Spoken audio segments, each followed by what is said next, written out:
Ça y est, la journée est terminée. J'avais engagé la 110 et la 120 en warm-up avec Atina. La 110, j'ai fait n'importe quoi.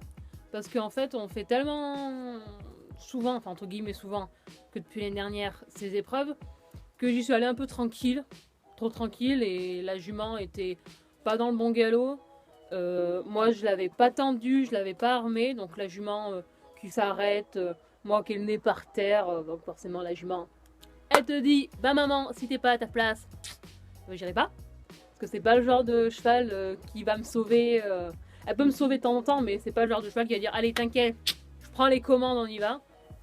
Ça va être, t'es pas à ta place. Tu penses que je vais y aller pour toi.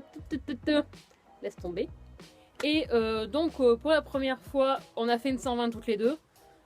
Moi, ça faisait depuis 2014 que j'avais pas fait de 120.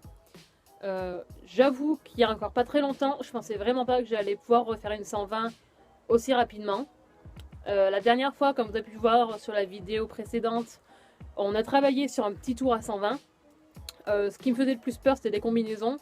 Là, du coup, sur le tour, vous allez voir que la combinaison, je l'ai passée à la fin pour avoir le temps de la préparer, parce que ça arrive un petit peu vite après de 4. La jument a été fabuleuse. Franchement, je pensais qu'on allait avoir plus de mal que ça. Même si, bon, si j'engageais, je savais que la jument et moi on était capables. Mais j'avais peur de pas gérer la pression. Mais bon, c'était qu'une warm-up. Hein, je me suis dit, au pire, je peux faire des cercles, la retravailler. C'est pas grave. Ce que j'ai fait sur le 1, j'avais un bon galop.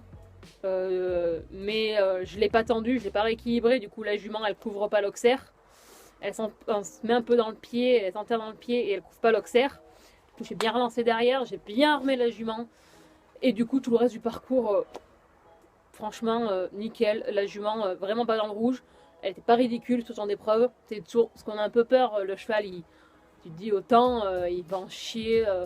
Je vais passer pour une personne qui veut aller trop vite. Mais en fait, pas du tout. Elle a été très très bien.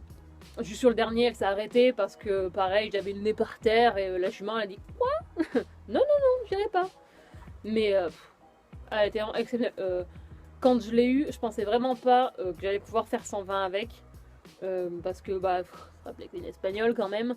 Quand je l'ai eu il y a 3 ans, enfin bientôt 4 ans, je l'ai eu fin 2013. Elle avait jamais vu une barre, elle avait fait un peu de balade avec son ancien propriétaire, mais quand je lui l'ai achetée, elle était à peine débourrée, elle venait d'Espagne, on sait pas trop ce qui a pu se passer. Et franchement, pour une jument comme ça, c'est vraiment au-delà de mes espérances. Je pensais vraiment que j'allais devoir attendre de me racheter un cheval un peu plus axé CSO pour pouvoir retourner sur ce genre d'épreuve. Donc après, évidemment, je vais pas faire toute la saison en 120, je vais rester sur 110 et faire quelques prépas 120. Puis après, on verra. Que le plus gros problème, moi, ce qui me fait un petit peu peur, c'est les combinaisons. Donc bien routiner, parce que toutes les deux, on a un peu un problème avec les combinaisons. Donc bien routiner ça sur ces hauteurs-là, sur des distances faciles au début, puis sur des distances qu'on court, parce que bon, le piste, il fait pas les distances pour nous. Et, euh, et donc voilà, je suis très contente parce qu'elle a énormément évolué. Je vous ferai une vidéo comparative parce qu'on me l'a demandé avant-après. C'est pas ça du tout. On faisait un petit peu peur sur les tours. La jument qui allait fond de balle, moi qui était accroché au bout et on essaie de prendre les places qui viennent. On fait 3 foulées au lieu de 2, on fait 2 foulées au lieu d'une. On rajoutait une foulée dans toutes les lignes. Enfin bref, c'était pas d'équilibre. La jument en vrac, moi complètement agité dessus. Enfin bref, pas du tout ce qu'on peut voir là sur les derniers tours qu'elle a pu faire, même au travail à la maison. C'est vraiment d'où l'importance de bien se faire encadrer par des bons coachs, comme j'ai pu en parler dans un article il y a peu de temps. Donc voilà, eh bien, je vous laisse profiter des vidéos, vous avez mon petit débriefing et de toute façon vous pourrez vous rendre compte pas vous-même de la catastrophe de la 110. Oui, parce que normalement je mets pas ce genre de vidéo, mais là je vais devoir le faire. Et la 120, franchement, mis à part le premier, où heureusement, merci les taquets de sécurité, mais sinon, mis à part le premier, la jument, elle est géniale. Donc je vous laisse profiter de ça sans ma petite voix qui va tout commenter. Je sais, il y en a qui vont être déçus, ils aiment bien que je fasse le débriefing pendant les vidéos. Mais voilà, je vous ai fait le débriefing avant et vous pourrez voir du coup et peut-être donner votre avis, hein, ce que vous en pensez, ce qui est bien, ce qui est pas bien. Ce qui est pas bien, je m'en suis rendu compte.